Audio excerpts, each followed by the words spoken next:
it can give you the vibe of a novel of 100 pages. So he can accommodate in the simplest possible language all the information, all type of insights in a short story, which often the novelist tries hard to accommodate in 100 pages. So this is one of the best accolade he can get. কিন্তু তার সঙ্গে একটা criticism আছে। Criticism গুলি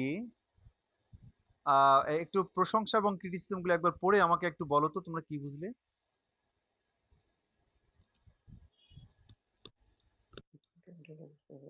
World, one of India's greatest writers.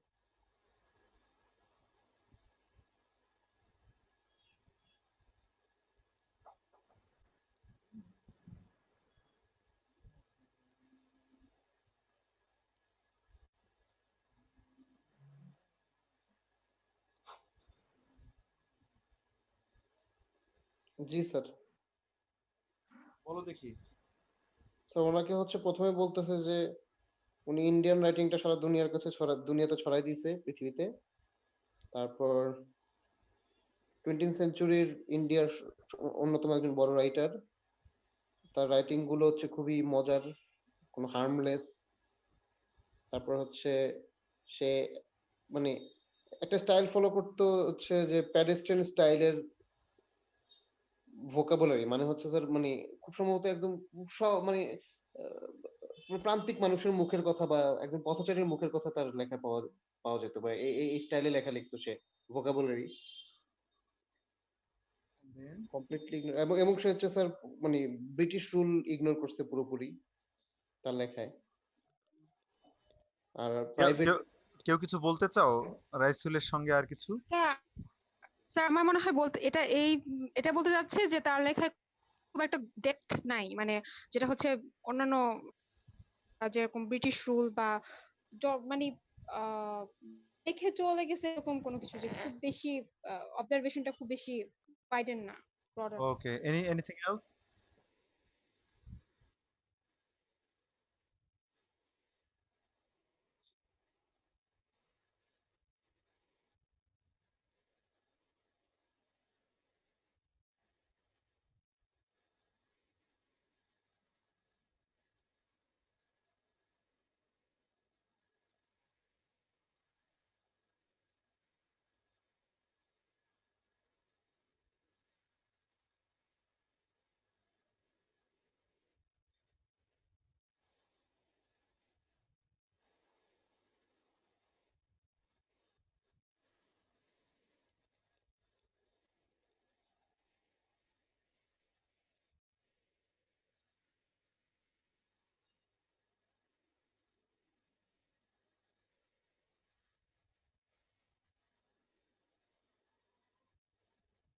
ওকে, আর কেউ কিছু বলবে? Sir anyone maybe else? এটাই বোঝাতে যাচ্ছে যে এই সময় এই টাইম পিরিয়ডের মধ্যেই তো হচ্ছে ইন্ডিয়ার স্বাধীনতা পায় একটা বিশাল সময় থেকে, কিন্তু মানে ওই ব্যাপারটা ওনাকে একেবারে প্রভাবিত করে নাই, হয়তো এটাই বারবার বলতেছে। গুড। আর কারো কোনো ইনসাইট আছে? ওকে, মনোযোগ দিয়ে শোনো। You know some of the features are very interesting. The first one is, you know, before him, hardly any writer from India could get any type of recognition from outside world, outside India, especially from America and Britain. কিন্তু আর কে নারায়ণ একটা fortunate person যে হি ওয়াজ promoted by the British লেখকরাই তাকে প্রথম promote করেছেন। So he was almost solely responsible for spreading Indian English literature to the outside world. তার আগে তো ধরো রবি ঠাকুর এই ইন্ডিয়ান রাইটারদের মধ্যে, ইন্ডিয়ান মানে ইন্ডিয়ান সাবকন্টিনেন্ট রাইটারদের মধ্যে রবি ঠাকুরের বেশ ইয়া হয়েছে। আমরা বলছি কিন্তু ইন্ডিয়ান ইংলিশ রাইটিং এর কথা, ঠিক আছে? এটা যেন ভুলে না যাও। তো that is the thing. The next one is, of course, he was one of the greatest. He's still one of the greatest of 20th century Indian writers. And look at the next sentence. This can be take as praise and blame at the same time. His writings are charming but harmless. মানে he doesn't want to hit anyone, and he was writing during the British period, and as he was writing during the British period, he was supposed to criticize the British, the occupational forces, and he never did it. He hardly did it in a manifest manner. প্রকাশ্য এটা করেন নাই বললেই চলে, আর সবখানে কেমন একেবারে বিনয়, একটা বিনয়, একেবারে হাত পা কসলানো জিনিসপত্র তার লেখার মধ্যে। So what is গোলামি। happening, it is good, it tastes good, but it is not, strong, anything strong. Next one, এর পরের যে বাক্যটা এটা বলেছে মূলত শশী থারুর। শশী থারুরের নাম শুনেছো তোমরা? জি স্যার, আচ্ছা, ইন্ডিয়ান, কংগ্রেসের এমপি স্যার। হ্যাঁ, উনি পররাষ্ট্র প্রতিমন্ত্রীও ছিলেন, কংগ্রেসের বড় নেতা, আবার লেখক। তোমরা যদি ইন্ডিয়ানদের মধ্যে খুব জ্ঞানগর্ভ এবং খুব ভালো বক্তৃতা শুনতে চাও, তাহলে শশী থারুরের বক্তব্য শুনবে। ইন্ডিয়ায় এর চেয়ে ভালো জ্ঞানী মানুষ, বড় বক্তা খুব কম আছে। শশী থারুরের সবচেয়ে বিখ্যাত বড় বক্তব্য হচ্ছে অক্সফোর্ডে জি স্যার, ব্রিটিশ কলোনিয়ালিজম নিয়ে বক্তৃতা। এটা চিন্তাই করা যায় না। এত স্যার উনি সিম্পলি, ওইখানে মানে সিম্পলি এত 200 বছরের একটা জ্ঞান তত্ত্বকে এই ধরো মানে 1 ঘন্টার আলোচনার মধ্যে উল্টে দেওয়া যায়, এবং প্রামাণিক ভাবে। So that's great. However, sir ওনার একটা জিনিস খারাপ লাগছে আমার কাছে, যে ওনার হচ্ছে গত বছরই তো মনে হয় স্যার হচ্ছে ওনার ওই যে একটা অ্যালিগেশন আছে ওনার, যে উনি ওনার ওয়াইফকে মেরে ফেলছিল, আরে যেটা একটু পার্সোনাল আলোচনা। দেখো, ছেলে সুন্দর দেখতে, কথা ভালো করে বলে, অনেক রাজনীতি ভালো বোঝে, বড় সাহিত্যিক, বড় বক্তা, সফল রাজনীতিবিদ, সফল মন্ত্রী, কূটনৈতিক, সফল কূটনীতিবিদ।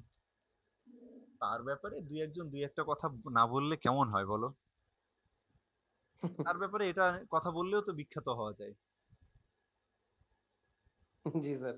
যাই হোক, আহ, এবারে নেক্সট অন, উনি বলেছেন যে সামহাউ আর কে নারায়ণের লেখাটা না একটা লেম্যান টাইপ লেখা। Not only that, his vocabulary is very serious, এটা আমি বিশ্বাসও করি। মাঝে মাঝে দেখা গেল যে উনি একটা শব্দের পরিবর্তে একটা অকারণে মনে হয় ডিকশনারি ঘেটে প্রতি শব্দগুলো বের করে করে একটা কঠিন শব্দ ওখানে ব্যবহার করবে, হঠাৎ করে একটা করে। এবং তোমার কেমন লাগবে যে আরে, এটা সহজ শব্দ তো ছিল এখানে। So, what happens with R.K. Narayan is often he goes for some diction which is not necessary at all, but still he uses, just to perhaps often it seems that he wants to show that he knows the word. And second one is his vision is very narrow.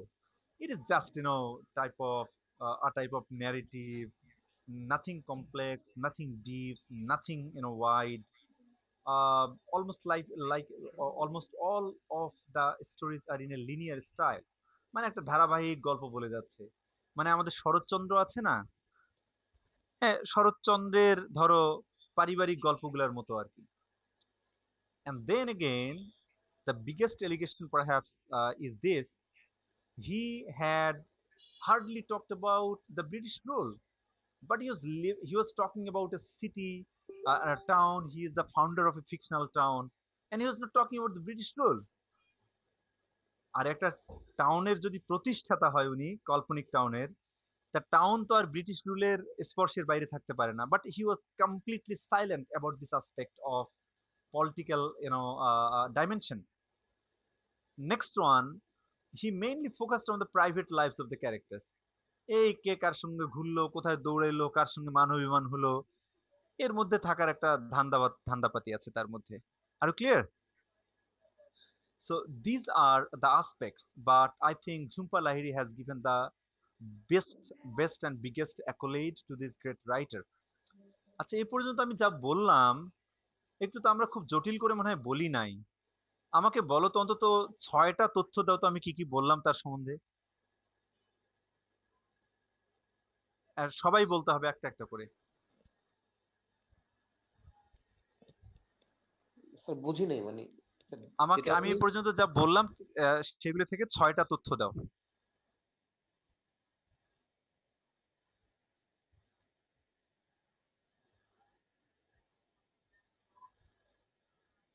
Okay, who founded English writing in India, English fiction writing in India, and spread it to the other world? Okay, good. Next point.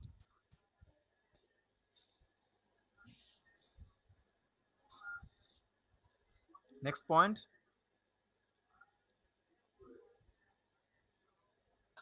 কি হে জমে sir গেলা ওই কেন যে এত গরমের মধ্যে? Vocabulary use sir তার লেখার হচ্ছে আগে কৃতিত্বের কথা বলো না, আগে He is আমরা one of Yeah. the leading sir আমি বলবো হ্যাঁ please. He is one of the leading authors of early Indian literature in English, along with Mulk Raj Anand and Raja Rao. Very good. Next point.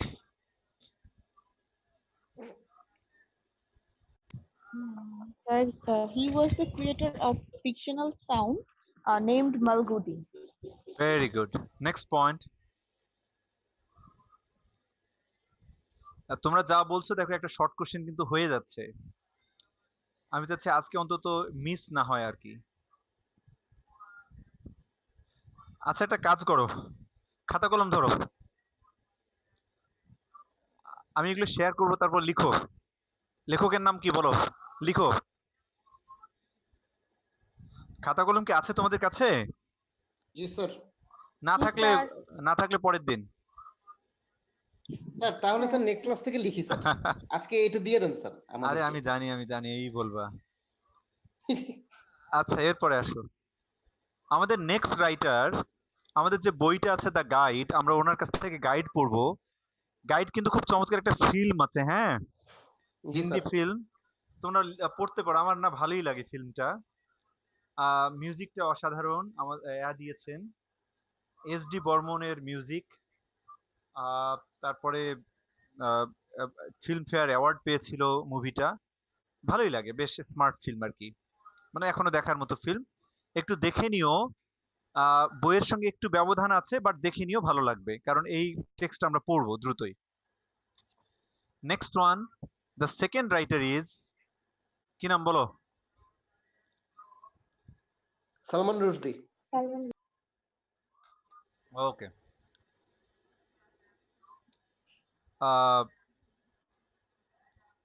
R.K. Narayan was born in 1906, Salman Rushdie in 1947.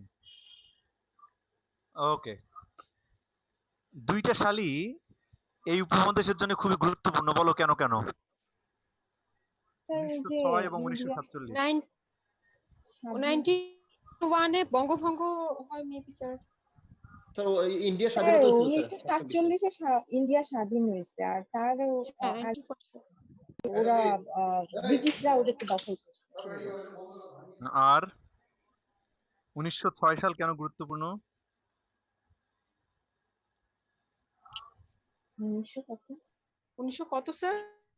R K নারায়ণের জন্ম কবে বলো? 1906 হ্যাঁ 1906 sir. হ্যাঁ বলো। Sir ওর তখন বঙ্গভঙ্গ রদ হয় সম্ভবত।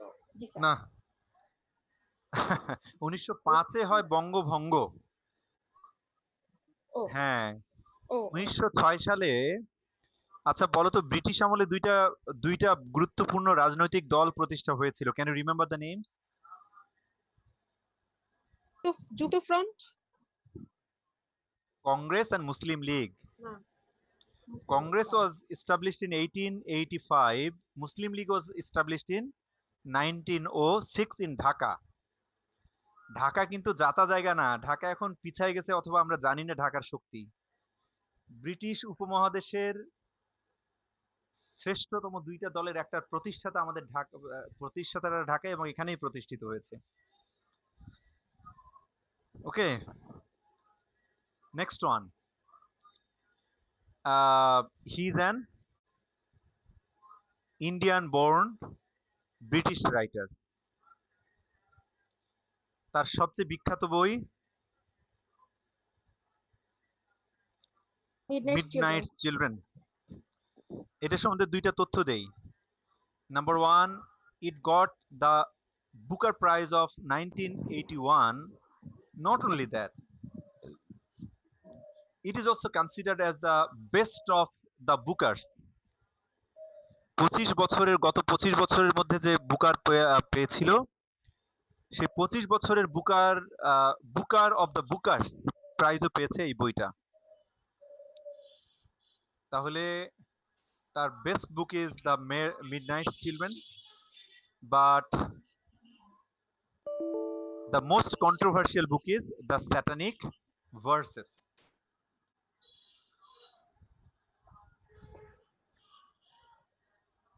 ঠিক আছে, কিন্তু আমরা যে বইটা পড়বো তার নাম হচ্ছে shame. It is the second novel. Satanic Verses is the fourth, and the novel is all about Pakistan, its creation, then the military rule, all those things. Okay, তাহলে এখানে আমাদের জানার মূল হচ্ছে the second writer is Salman Rushdie, born in 1947, basically Indian but now British Indian. Most important book is Midnight Children of 1981. বলতো তার বয়স তখন কত ছিল?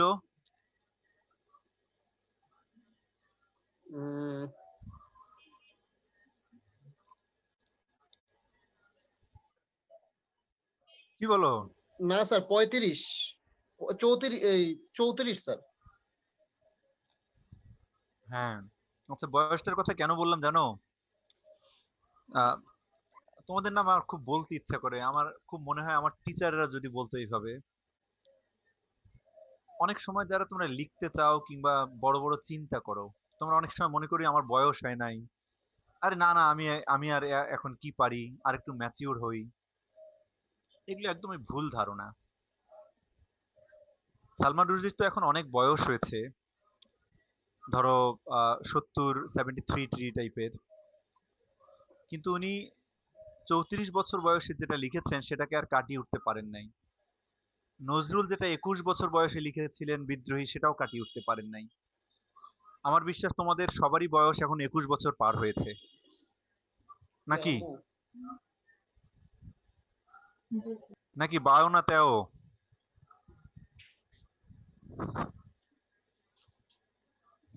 কি 21 কি হয়েছে তোমাদের নাকি আরো কম? জি স্যার। না না, আমার মনে হচ্ছে 12-13-র কাছাকাছি থাকলা কিনা।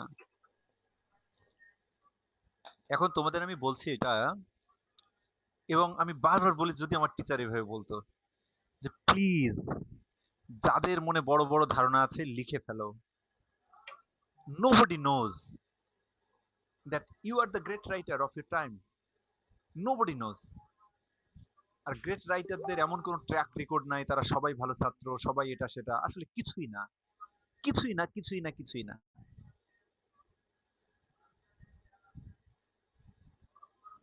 একটা গ্রেট স্টোরি তোমার পরিবার থেকে আসতে পারে, তোমার ব্যক্তিগত জীবন থেকে আসতে পারে। So if you have any knack for writing, start. If you have any idea, go for. You are mature enough. আমি এইটা বলতে চাচ্ছি। Don't listen to anyone whoever says that you are not mature. এখন যৌবন যার, যুদ্ধে যাওয়ার তার শ্রেষ্ঠ সময়। তোমাদের সেই সময় এখন শেষের দিকে চলে আসছে, শেষ হয়ে যাচ্ছে মনার্স। অতএব you are mature enough. Okay, next one.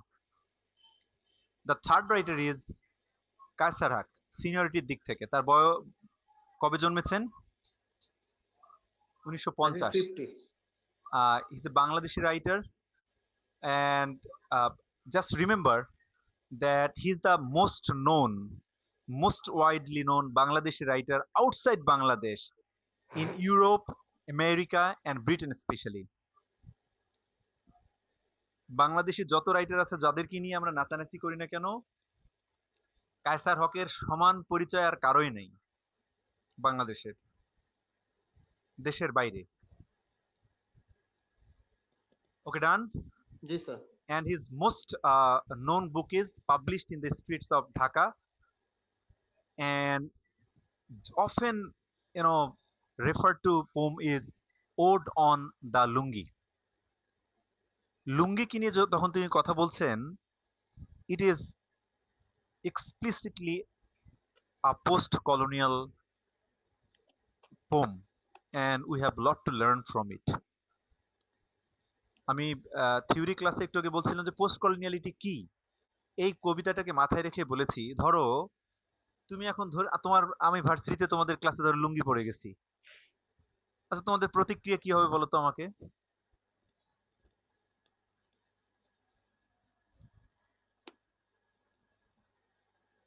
B B Frank, লুঙ্গি পরে তোমাদের ক্লাসে আমি ক্লাস নিতে গেছি, what will be the reaction? অবাক হবো। সরি, অবাক হবো স্যার। বুঝি নাই। অবাক হবো স্যার। শুধুই অবাক? তারপর মনে করবো কোনো সমস্যা, স্যারের কি হয়েছে। আচ্ছা ধরো কেউ কেউ মনে করবা নিশ্চয়ই মাথায় কোনো প্রবলেম হয়েছে, কেউ কেউ মনে করবা এগুলো খ্যাত গাইয়া তো স্ট্যান্ডার্ড বোঝে না, কেউ কেউ মনে করবা ভং ধরছে, অর্থাৎ nobody will take it as a normal practice. অথচ বলতো তোমার বাপ সব জীবনে সবচেয়ে বেশি কোন জিনিসটা পড়ছে? লুঙ্গি। তোমার দাদা লুঙ্গি। তোমার বাসায় কি পরো জেনারেলি? স্বস্তি পাও লুঙ্গি, অথবা ইদানিং তুমি একটু 3/4 টর্টার পড়তে শুরু করছো, সেটা ডিফারেন্ট কথা। আচ্ছা তোমার বাপ দাদা যেটা পরে আসলো, এবং এই বাংলাদেশের সবচেয়ে উৎপাদনকারী মানুষ কৃষক কি পরে? লুঙ্গি। তোমার সেই লুঙ্গিটা তোমার কাছে কি হয়ে গেছে? স্ট্যান্ডার্ড হতে হওয়ার কোনো সুযোগ নেই তোমার মাথায়, কারণ তোমার standard is not set by you, your value is not set by you. What is your value, তোমার দরদাম কতটুকু উঠবে সেটা নির্ধারণ করবে আরেকজন। মানে তোমার খাসির দামে হবে নাকি ছাগলের দামে হবে, তুমি একেবারে অস্ট্রেলিয়ান কোনো প্যাকেটজাত পণ্যের দামে হবে, মানে আমি বলছি আমাদের মূল্যায়নের জায়গাটা কারা নির্ধারণ করবে? অন্যরা নির্ধারণ করবে।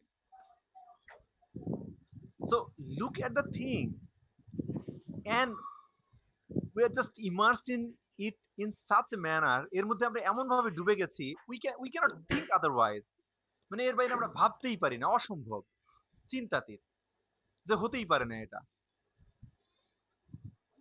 So for this reason this poem is very very important. Next one. Okay, quick check. Sanjida Onna, can you hear me? G sir. বলো তিনজন লেখকের জন্ম তারিখ বলো দ্রুত। Sir A.K. Narayan was 1906 and Salman Rushdie was 1947 and Kaisar Hamidul Haq was 1950. Very good.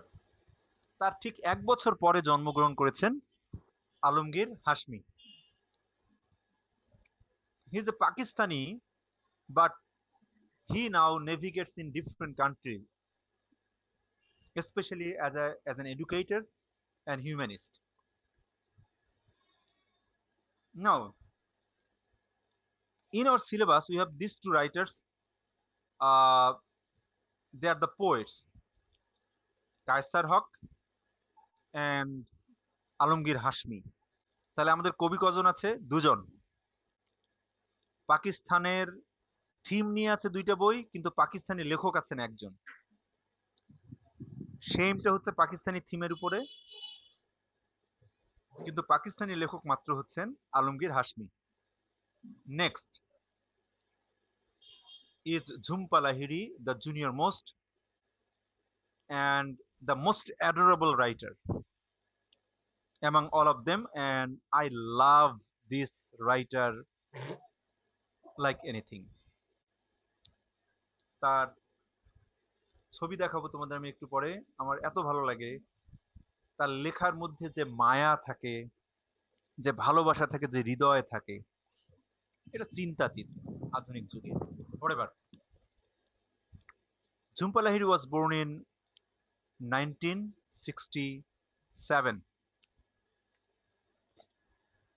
Jhumpa লাহিড়ির interesting জিনিস ধরো, মনোযোগ দিয়ে শোনো। She was born in England.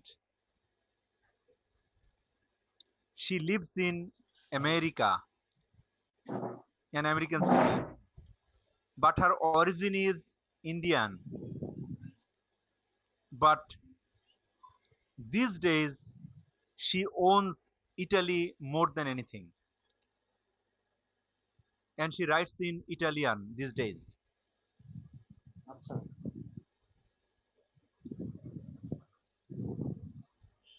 আমরা যখন ঝুম্পা লাহিড়িকে পড়বো তখন একটা টার্ম মনে রাখবো, সেটা হচ্ছে ডায়াসপোরা। কি বললাম বলো তো? Diaspora sir. হ্যাঁ, ডায়াসপোরিক রাইটিং বলতে যা বোঝায় তার জীবনটাই তাই। and the writings are 100% diasporic writing. Sir মানে ডায়াসপোরার ডেফিনেশনটা স্যার আপনি একবার আমাকে দিছিলেন, আমাদেরকে দিছিলেন স্যার। এটা হচ্ছে আপনি যদি স্যার কষ্ট করে আরেকবার দিতেন, মানে আমি দুইটা জায়গায় স্যার হারা ফেলছি না, একটা জায়গায় জানি স্যার, আপনি যদি কষ্ট করে যদি আরেকবার বলতেন। অবশ্যই বলবো। আচ্ছা, একটু বলি আগে, তারপর শোনো। জি স্যার। তাহলে আমাদের সর্বশেষ রাইটারের জন্ম কবে? 1967 সালে। কোথায় জন্ম বলো তো? ইংল্যান্ডে। ইংল্যান্ডে। ইংল্যান্ডে। আমেরিকায়। না, জন্ম না, না, ইংল্যান্ডে। আমেরিকায় তো লেখা আছে স্যার। না না, না না, জন্ম ইংল্যান্ডে, লন্ডনে। জন্ম ইংল্যান্ডে, কিন্তু তিনি এখন বাস করেন আমেরিকায়। আমি একটু তোমাদের বলে নেই, ওনার বাবা একজন লাইব্রেরিয়ান, তো ব্রিটেনে ছিলেন, পরে তিনি আমেরিকায় সেটেল করেছেন, কিন্তু ইন্ডিয়ান বোর্ন, থাকেন এখন কোথায়? ইটালিতে। ঠিক আছে, যদিও বর্তমানে আবার আমেরিকাতে থাকেন না?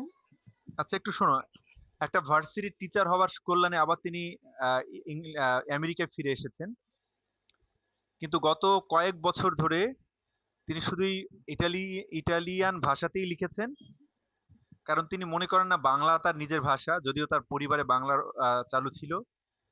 তিনি ইংরেজিকে তার নিজের ভাষা মনে করতে চেয়েও পারেন না, তাই একটা তৃতীয় ভাষা বেছে নিয়েছেন। তার দুই সন্তান, একটার নাম অক্টোভিও আর একটার নাম নূর। তো whatever, look, from this lady we will read this book, The Lowland, G sir. and it is very close to our heart because uh, it focused basically on Naxalite movement, Naxal movement. It is about diasporic writing. It is about the people who migrated to other country and their experiences, what they face through generations. এই তিনজন আমাদের লেখক লেখিকা। তাহলে quick check, নাম ধরে এবার check করি। জাকিয়া সিলভানা। জাকিয়া সিলভানা আসছে ক্লাসে? স্যার আসছি স্যার, রিয়েলি? একটু লেট হয়েছে স্যার। ওই একটু মানে মানে একটু বেশি না, একটু মানে 1 ঘন্টা 30 মিনিট? একটু বেশি না, একটু সরি সরি, নেক্সট বার আগে আগে আসবো, সবার আগে আমি আসবো। আচ্ছা, আল্লাহ শুকরিয়া। বলো, আমাদের সর্বশেষ লেখকের জন্ম কত সালে? স্যার জন্মসাল জানি না, বাট ইংল্যান্ডে জন্ম হয়েছে, আর আমেরিকায় তার বাবার সাথে কিছু একটা ছিল রিলেটেড, এখন ইটালিতে থাকে, আর অরিজিন হচ্ছে ইন্ডিয়া। ঠিক আছে? ওকে, ঠিক আছে। এবার খুব কুইক, গালিব, আমাদের এই সবকটা লেখকের জন্মদিন, জন্ম তারিখগুলো, জন্ম সালটা বলো দেখি।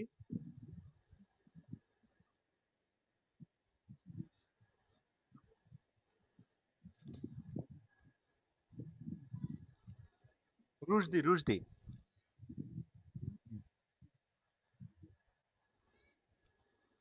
কায়সার হক,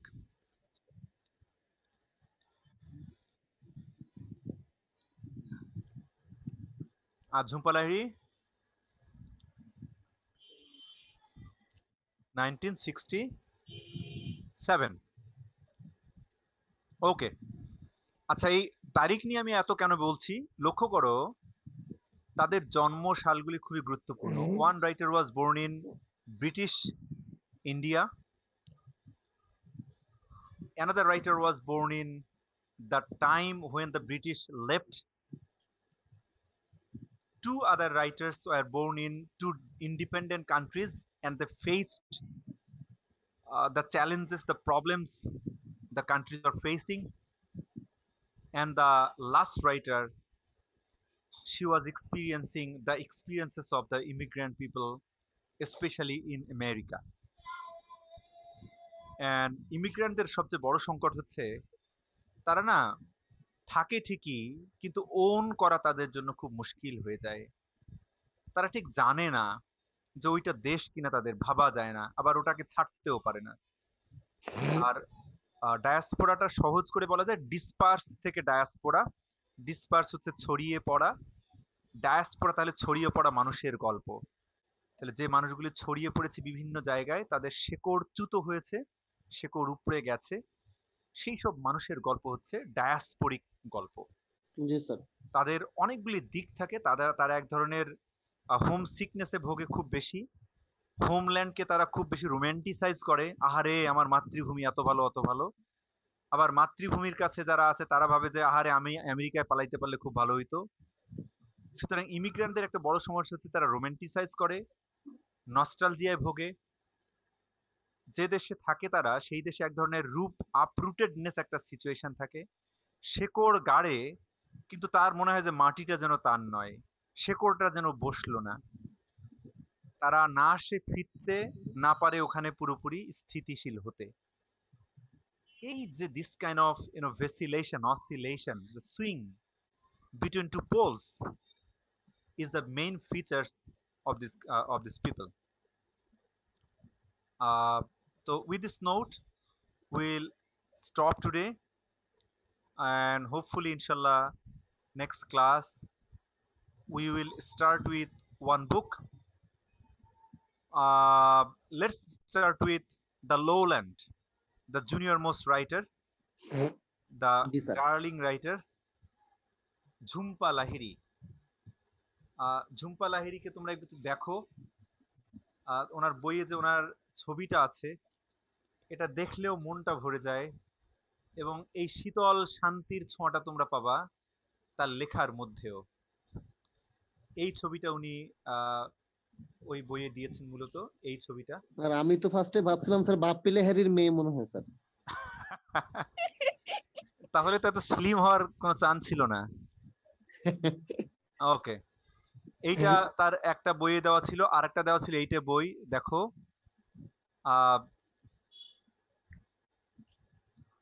এইটা দেওয়া ছিল আরেকটা বইয়ে। দেখো কি অসাধারণ লাগে না? একদম এই মানে স্যার রিডাররা স্যার বই পড়বে না কি স্যার ওনার প্রেমে পড়বে এখন একটা? I do believe that looking at her is a soothing experience. Just look at her, such as calm, cute, lovely, soothing. I do believe that it will inspire you. তোমাকে যদি অন্য এক্সপেরিয়েন্স দেয় সেটা আমরা পরে শুনবো না। ওকে, বাই। তো জি স্যার। তাহলে আজকে তাহলে ও তোমরা একজন স্ক্রিনশট নিয়ে আমাকে একটু অ্যাটেন্ডেন্সটা দিতে পারো কেউ অ্যাপে, গ্রুপে? আমি দেই। হ্যাঁ, good service by one lady. Sir একটু লেট হয়েছে তো একটু অ্যাডভান্টেজ। আচ্ছা, তুমি কি দিতে ভুলে যাবা নাকি দিবা? স্যার এখন দেই। হ্যাঁ, এক্ষুনি। একটা গ্রুপ আছে, তুমি জানো? হ্যাঁ আমি অ্যাড হইছি, এজন্যই তো আসলাম স্যার। এমনি করেন না, একটু লেট হইছি তো। ওকে ওকে, ঠিক আছে। So sir thank you so sir much. কষ্ট করে স্যার হচ্ছে এই ওয়ার্ড ফাইলটা একটু দিবেন আমাদেরকে স্যার। না, আচ্ছা শোনো শোনো, তোমাদেরকে আমি এর চেয়ে ভালো একটা ফাইল দিব। আমি আরেকটু প্রস্তুতি নিয়ে দিব, মানে আরেকটু গুছিয়ে দিব, যাতে করে তোমাদের আর উপকার হয়। আর আগামী দিন তোমরা বই একটা নিবে। কোন বইটা বলো তো? স্যার আপনি বলেন নাই তো। স্যার লোল্যান্ড এটা কথা। আচ্ছা, দা নেক্সট ক্লাসে আমরা পড়ব। হ্যাঁ, আচ্ছা, বইটা আমরা কোথা থেকে সংগ্রহ করব বলো? Z library sir. Z library. আগামী দিন কিন্তু আমি বলবো কালেক্ট মানে কি বলে করতে, শেয়ার করতে, যাকে শেয়ার করতে বলবো সেই শেয়ার করবার সঙ্গে সঙ্গে। অতএব সবার ডিভাইসে যেন বইটা থাকে। জি স্যার। আমি এখানে লিখে দিচ্ছি the lowland collect from Z library.